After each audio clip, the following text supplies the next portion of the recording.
AP రాజకీయాల్లో triple R ఒక సంచలనం. ఆంధ్రప్రదేశ్ రాజకీయాల్లో మరో కొత్త పార్టీ ఇప్పుడు అవతరించిందని చెప్తుంది. సో ఈ కొత్త పార్టీ ఎవరిది? ఈ ట్రిపుల్ ఆర్కి సంబంధించిన సంచలనమైన విషయం ఏంటి? దీన్ని పూర్తిగా మనం వివరించే ప్రయత్నం చేయాలి. ఆంధ్రప్రదేశ్ రాజకీయాలకు సంబంధించి ఒక సంచలనమైన టాపిక్ మన ముందుకు వచ్చింది. అసలు ఈ టాపిక్ ఏంటి అని అంటే, ట్రిపుల్ ఆర్ అనే వ్యక్తి ఎప్పుడు కూడా ఏపీ రాజకీయాల్లో ఒక సంచలనం. ఎందుకంటే గతంలో ఆయన వైఎస్ఆర్సీపీ పార్టీలో ఉన్నప్పుడు కూడా అదే పార్టీని వ్యతిరేకించినటువంటి వ్యక్తి. ఆ పార్టీలో ఎంపీగా ఉన్నప్పుడు అదే పార్టీకి ఆపోజిట్గా పనిచేసినటువంటి వ్యక్తి. ఆ తర్వాత 2024 ఎలక్షన్లో టీడీపీ పార్టీలో జాయిన్ అయ్యారు. టీడీపీ పార్టీ నుంచి సీట్ తీసుకున్నారు, గెలిచారు. గెలిచిన తర్వాత సభాపతికి ఆయన బాధ్యతలు కూడా వ్యవహరించారు.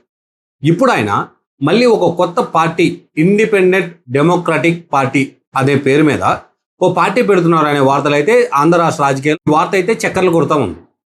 ఇలాంటి తరుణంలో ఆయనతో మాట్లాడే ప్రయత్నం కొన్ని మీడియాలు చేసినప్పుడు ఆయన ఇచ్చినటువంటి క్లారిటీ ఏంటి అని అంటే, నేను ఎటువంటి పార్టీని రిజిస్టర్ చేయలేదు అని ఆయన చెప్తున్నాడు.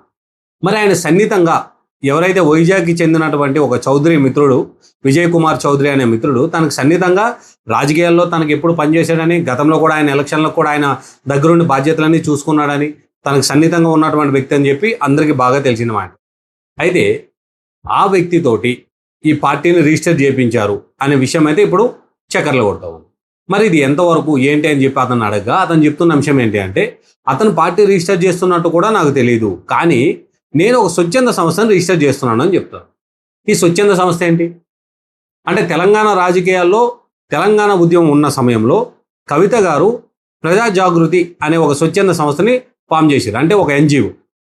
సో ఇలాంటి సంస్థ నుంచి వాళ్ళు ప్రజలకు సంబంధించినటువంటి న్యాయ పోరాటాలు కానీ, లేదా ప్రజలకు సంబంధించినటువంటి సమస్యల మీద గలమెత్తడం కానీ, ఇలాంటి అంశాలు చేసుకుంటూ వచ్చారు. అలానే ఇప్పుడు ట్రిపుల్ ఆర్ కూడా అదే పందాలో ఒక స్వచ్ఛంద సంస్థ, అంటే TVL, తెలుగు వీర లేవరా అనే పేరు మీద ఒక స్వచ్ఛంద సంస్థను అయితే ఆయన స్థాపిస్తున్నట్టుగా తెలుస్తుంది. ఈ స్వచ్ఛంద సంస్థ ఎన్నుకున్నటువంటి మెయిన్ మోటో ఏంటి అని చెప్పి ఆయన అడిగితే, ఆయన చెప్తున్న మరో అంశం ఏంటి అంటే, పర్టికులర్గా మొన్న జరిగినటువంటి ఆకివీడ్లో రఘురామరాజు గారు ఆ టెంపుల్కి వెళ్ళడము, ఆ సమయంలో అక్కడ జరిగినటువంటి ఘర్షణ వల్ల సో రాజకీయాల్లో ఇది కూడా ఒక పెనుదుమారం రేపింది. సో అప్పటి నుంచి ఈయన ఫోకస్ చేసి మసీదుల దగ్గర, అలానే టెంపుల్ దగ్గర ఏదైతే ఈ సౌండ్ సిస్టమ్ ఉందో దాన్ని కంట్రోల్ చేసే ప్రయత్నం చేశారు. అంటే రానున్న రోజుల్లో కూడా ఇలాంటి ఇష్యూస్ మీద ఫైట్ చేయడానికి కానీ, పోరాటం చేయడానికి కానీ ఎప్పుడు ఈ సంస్థ నుంచి ఒక ఇద్దరు లాయర్లు అందుబాటులో ఉంటారు.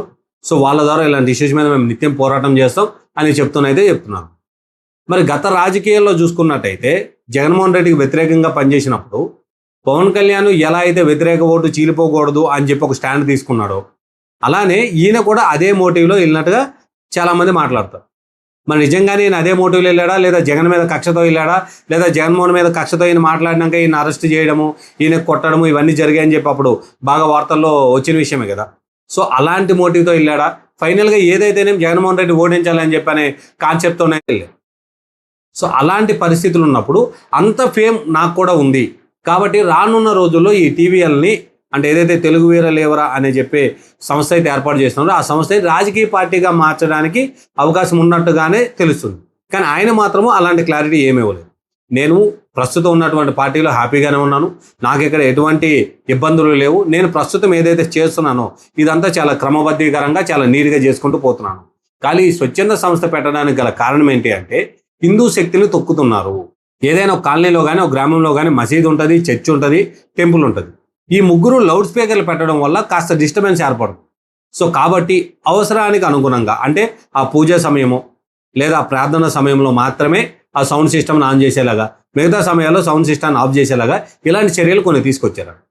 సో అలానే మన ఆకువీడులో కూడా దేవాలయ ప్రతిష్ట కోసం ఆయన భూమి పూజ చేయడం అవన్నీ జరిగాయి కదా. సో అక్కడ ఉన్నటువంటి గ్రామస్తులు చాలామంది హైకోర్టు కూడా వెళ్ళారు, కోర్టు స్టే కూడా ఇచ్చింది.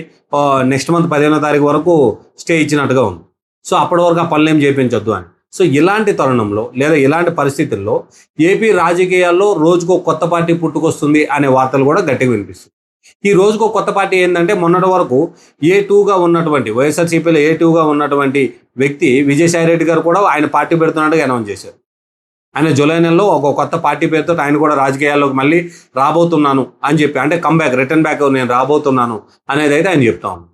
సో ఆయన ఒక సైడ్ నుంచి పార్టీ పెట్టగా, ఇటు రఘురామరాజు గారి ఎవరైతే మిత్రుడు సన్నిహితుడు ఉన్నటువంటి విజయ్ కుమార్ గారు ఉన్నారో ఆయన కూడా పార్టీ పెడుతుంది. అంటే ఇప్పుడు ఏదైతే ఇండిపెండెంట్ డెమోక్రటిక్ పార్టీ ఉందో అది ఆయన పేరున రిజిస్టర్ చేశారు.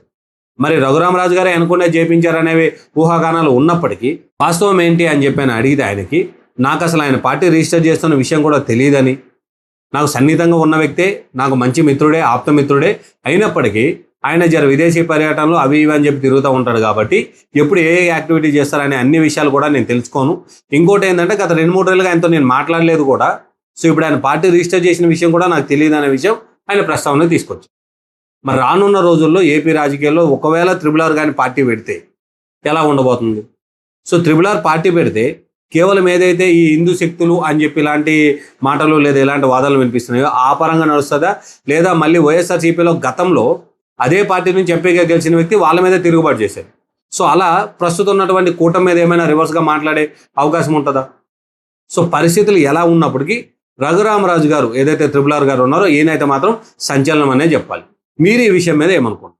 రఘురామరాజు గారు ఏదైతే పార్టీ పెట్టారు అని చెప్పి ఊహాగానాలు ఉన్నాయో అవి నిజమా? ఒకవేళ పార్టీ పెడితే ఎలా ఉండబోతుంది? అది కాకుండా రఘురామరాజు గారు ఆయననే ఒక ప్రముఖ మీడియా సంస్థతోటి మాట్లాడుతున్నప్పుడు నేను TVL తెలుగు వీరలేవరా అనే ఒక స్వచ్ఛంద సంస్థ పెడుతున్నానని చెప్పారు కదా. అంటే సంస్థ పెడితే నిజంగానే ప్రజలు బాగోగు కోసమే పెడుతున్నారా? మీరేం భావిస్తున్నారో కామెంట్ రూపంలో తెలియదు. Thank you.